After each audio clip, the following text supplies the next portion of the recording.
তো বন্ধুরা, এখানে আমি 4টে ডিম ছাড়ানো হয়ে গেছে। এবার আমি হালকা করে ডিমগুলোকে ভেজে নেব।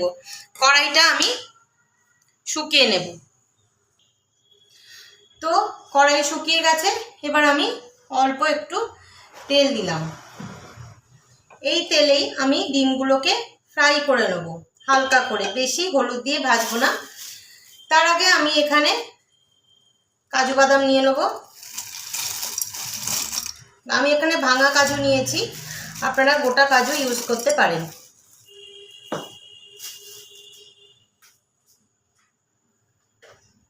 আর নিয়ে নেব পোস্ত।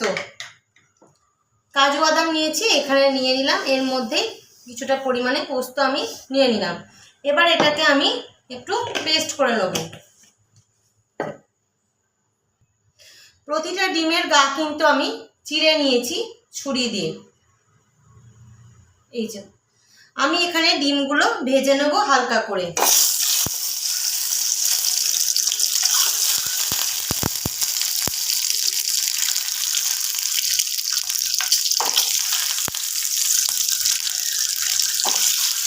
খুব বেশি কিন্তু ডিম লাল করে ভাজার কোনো দরকার নেই, হালকা করে ভেজে নিলেই হবে।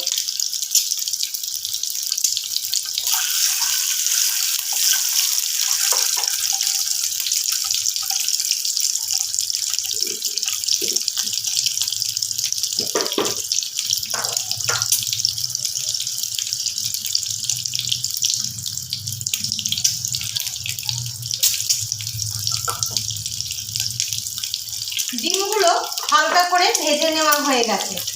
এবার আমি ডিমগুলোকে একটা বাটির মধ্যে তুলে নেব। তো বন্ধুরা, ডিমগুলো হালকা করে ভাজা হয়ে গেছে। এবার আমি ডিমগুলোকে তুলে নেব।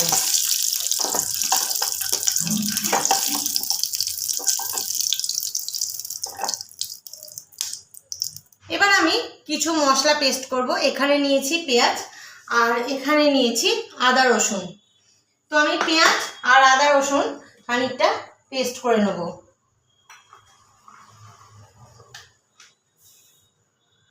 তো বন্ধুরা, এবার আমি কড়ার মধ্যে সামান্য একটু সাদা তেল দিয়ে দিলাম, আর দেব ঘি।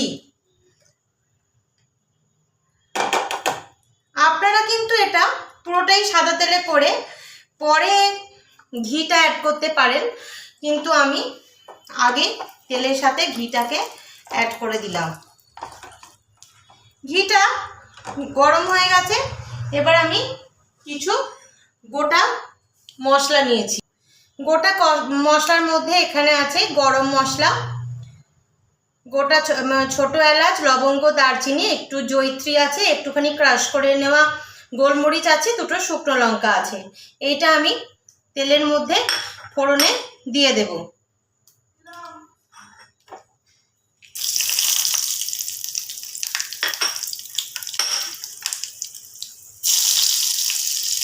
আপনারা ছোট এলাচটাকে কিন্তু একটু ফাটিয়ে নেবেন মুখটা, নাহলে কিন্তু আপনার গায়েতেই ছিটে আসবে।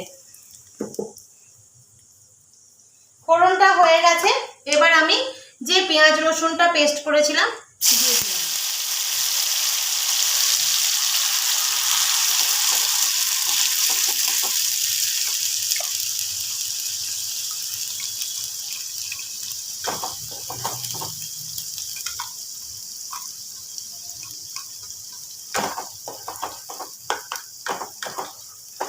এবার ভালোভাবে মশলাটাকে আমাকে এই তেল আর ঘিটার সাথে ভালো করে নাড়িয়ে নিতে হবে। তো আমি এখানে নিয়েছি টক দই। দইটাকে আমি ফেটিয়ে নেব। ওটা আমি মিক্সির মধ্যেই ফেটিয়ে নেব। তো ফ্রিজ থেকে কিন্তু ডাইরেক্ট বের করেই আমি দইটা দিচ্ছি না, আমি দইটাকে খানিকক্ষণ আগেই বের করে নিয়েছি।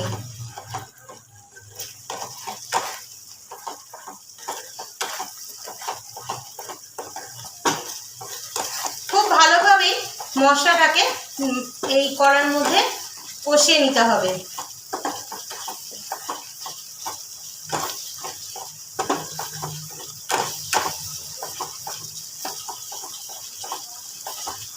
মশলাটা কষানো হয়ে গেলে এর মধ্যে দিয়ে দেবো কাজু বাদাম আর পোস্তর পেস্টটা।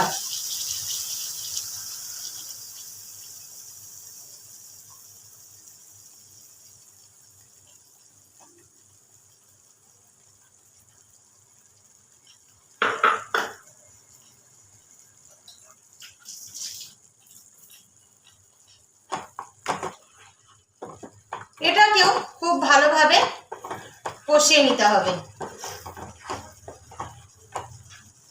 বন্ধুরা, রেজালায় কিন্তু কোনো রকম হলুদ ব্যবহার হয় না, ওই জন্য আমি হলুদ দিলাম না।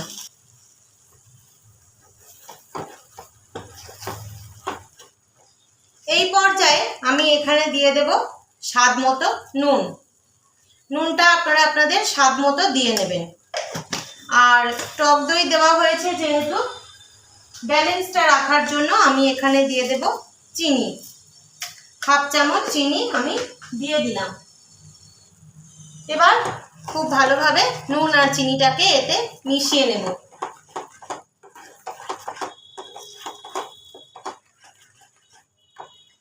এবার দিয়ে দেব যে টক দইটা ফেটিয়ে রেখেছিলাম, টক দইটা দিয়ে দিলাম।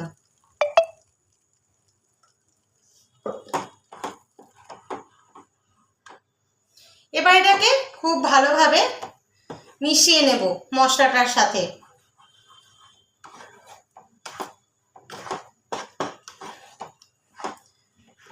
আপনারা যদি কালার খেতে ইচ্ছা করেন তাহলে অল্প একটু হলুদ অবশ্যই দিতে পারেন, তবে আমি দেব না।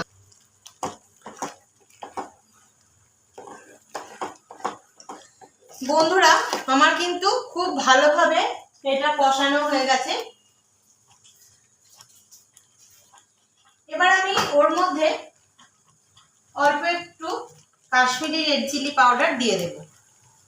অনেকটাই সাদা সাদা লাগছে, তো সেই জন্য আমি একটু কাশ্মীরি রেড চিলি পাউডার দিয়ে দিলাম।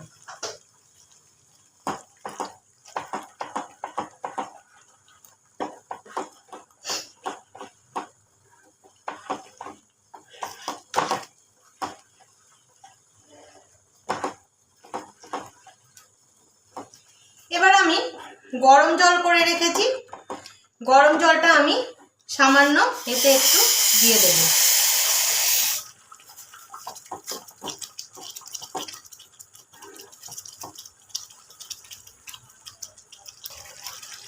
প্রায় অনেকক্ষণ ধরে মশলাটাকে আমি কষাচ্ছি। এবার আমি এর মধ্যে গ্রেভির জন্য খানিকটা গরম জল, যে বাটিগুলোতে আমি মশলা রেখেছিলাম সেই বাটিগুলো আমি ধুয়ে দিয়ে দিলাম।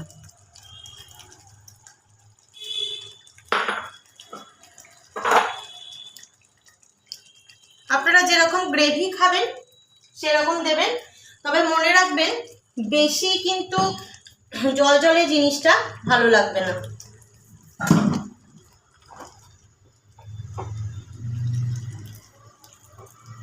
তো এটার মধ্যে আমি সামান্য জল দিয়ে দিলাম, যতটা আমি গ্রেভি খাবো। তো বন্ধুরা, গ্রেভিটা কিন্তু ফুটে গেছে। এবার আমি এখানে ভাজা ডিমগুলো দিয়ে দেব, দিয়ে আরো খানিকটা আমি ফুটিয়ে নেব।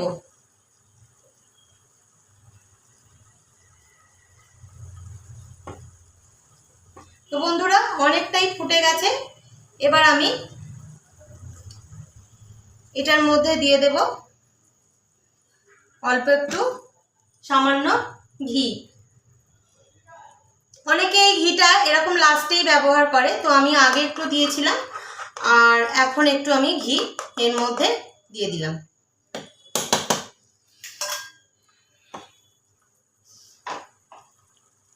এবার আমি এর মধ্যে দিয়ে দেব একটু কেওড়া জল। কেওড়া এসেন্স থাকলে দেবেন, কেওড়া এসেন্সটা আমি আর দিলাম না, কেওড়া জলটাই দিলাম। তো এবার আমি সার্ভ করে আপনাদের দেখাচ্ছি। তো বন্ধুরা, হয়ে গেল আমার আজকের রেসিপি এগ রেজালা। যদি ভালো লাগে তাহলে অবশ্যই একটা লাইক করবেন, কমেন্ট করবেন, সাবস্ক্রাইব করবেন আমাদের চ্যানেল শতদ্রুজ কিচেন। ফেসবুক পেজটা একবার ফলো করে নেবেন। আর যদি কোনো রিকোয়েস্টেড ভিডিও থাকে তাহলে অবশ্যই কিন্তু কমেন্ট করে আমাকে কমেন্টের মাধ্যমে জানাবেন। আর যদি মানে যেটা শেয়ার করবেন সেটা কিন্তু বন্ধু বান্ধব আত্মীয় স্বজন সবার সাথেই শেয়ার করবেন। আর প্রচুর প্রচুর প্লিজ সাবস্ক্রাইব করে দেবেন আমাদের চ্যানেল শতদ্রুজ কিচেন। আজকের মতো এটুকু, দেখা হচ্ছে পরের কোনো ভিডিওয়ে নতুন কোনো রেসিপি নিয়ে। ততক্ষণের জন্য ভালো থাকবেন, সুস্থ থাকবেন, সাবধানে থাকবেন। নমস্কার।